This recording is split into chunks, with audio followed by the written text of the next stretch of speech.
അർദ്ധരാത്രിയിൽ കിടക്കപ്പായിൽ നിന്ന് ഒരാൾ വലിച്ചിഴച്ചു കൊണ്ടുപോയി ജയിലിലടച്ചാൽ ഒരു പ്രസ്ഥാനത്തെ തകർക്കാമെന്ന് കരുതിയവർക്ക് തെറ്റി. യൂത്ത് കോൺഗ്രസ് അധ്യക്ഷൻ രാഹുൽ മാങ്കൂട്ടത്തിൽ ഇന്നൊരു വ്യക്തിയല്ല, മറിച്ച് പിണറായി സർക്കാരിന്റെ അഹങ്കാരത്തിനെതിരെയുള്ള ജനരോക്ഷത്തിന്റെ പ്രതീകമാണ്. നാണം കെടുത്താൻ നോക്കിയവർക്ക് മുന്നിൽ തല ഉയർത്തി രാഹുൽ തിരിച്ചു വരുമ്പോൾ അത് കേരളത്തിലെ ആഭ്യന്തര വകുപ്പിനും മുഖ്യമന്ത്രിക്കും നൽകുന്ന മുന്നറിയിപ്പ് ചെറുതല്ല. രാഹുലിനെ തകർക്കാൻ പോലീസ് മെനഞ്ഞ കഥകൾ ഓരോന്നായി പൊളിയുകയാണ്.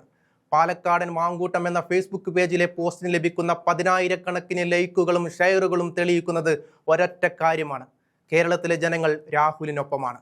മാധ്യമങ്ങളെ വിലക്കെടുത്ത് ഇല്ലാത്ത വാർത്തകൾ ചമച്ചവർക്ക് ഇപ്പോൾ തിരിഞ്ഞു നോക്കാൻ കഴിയാത്ത അവസ്ഥയാണ്. കാരണം രാഹുലിനെ കൊടുക്കാൻ വെച്ച കെണിയിൽ ഇന്ന് വീണിരിക്കുന്നത് സാക്ഷാൽ 2 മന്ത്രിമാരാണ്. ശബരിമലയിലെ സ്വർണ്ണക്കൊള്ളയെക്കുറിച്ച് അന്വേഷിക്കുന്ന SIT എന്തിനാണ് അടൂർ പ്രകാശിനെ ചോദ്യം ചെയ്യുന്നത്? 2019 മുതൽ നടന്ന കൊള്ളയിൽ അന്നു മുതൽ പ്രതിപക്ഷ MP മാത്രമായ ഒരാൾക്ക് എന്തു പങ്കുണ്ടാകാനാണ്? ഉണ്ണികൃഷ്ണൻ പോറ്റിക്കൊപ്പം ഫോട്ടോ എടുത്തു എന്നതാണോ കുറ്റം? എങ്കിൽ ക്ലിഫ് ഹൗസിൽ കയറി ഇറങ്ങുന്നവരുടെയും മുഖ്യമന്ത്രിയുടെ കൂടെ നിൽക്കുന്നവരുടെയും പട്ടിക കൂടി SIT ഒന്ന് പരിശോധിക്കണം.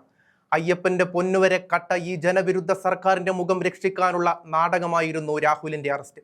എന്നാൽ ഇന്ന് കാര്യങ്ങൾ മാറി മറഞ്ഞു. രാഹുലിനെ നാറ്റിക്കാൻ ചാനലുകളിൽ വന്നിരുന്നു വിയർത്ത മന്ത്രിമാർക്കും പാർട്ടിക്കാർക്കും ഇപ്പോൾ മറുപടിയില്ല. ഉണ്ണികൃഷ്ണൻ പോറ്റിയെ ശബരിമലയിൽ കയറ്റിയതും ജയിലിൽ നിന്നിറക്കാൻ വഴിവിട്ട് സഹായിച്ചതും സഖാക്കളാണെന്ന സത്യം പുറത്തു വന്നിരിക്കുകയാണ്.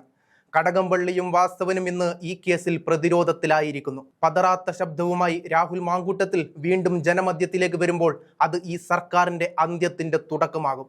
അധികാരത്തിന്റെ ഗർവ് ഉപയോഗിച്ച് ശബ്ദിക്കുന്നവരെ അടിച്ചമർത്താമെന്ന് പിണറായി വിജയൻ കരുതണ്ട. കെണിവച്ചവർ തന്നെ അതിൽ വീണുപോയ ഈ കാഴ്ച ജനാധിപത്യത്തിന്റെ വിജയമാണ്. നമുക്ക് കാത്തിരുന്ന് കാണാം ഈ പുകമറകൾ നീങ്ങുമ്പോൾ ആരൊക്കെയാണ് അഴീക്കുള്ളിലാകാൻ പോകുന്നതെന്ന്.